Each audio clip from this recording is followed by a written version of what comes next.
আসসালামু আলাইকুম। চলে আসলাম ছোট্ট একটা ভিডিও নিয়ে অনেক দিন পরে।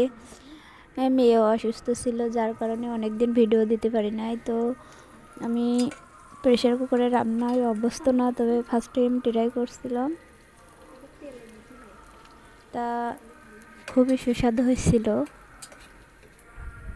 হাঁসের মাংস রান্না করছি ফার্স্ট টাইম প্রেশার কুকারে।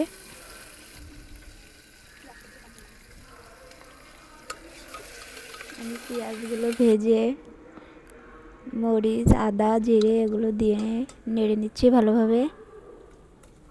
তারপরে মাংস দিয়ে দিলাম।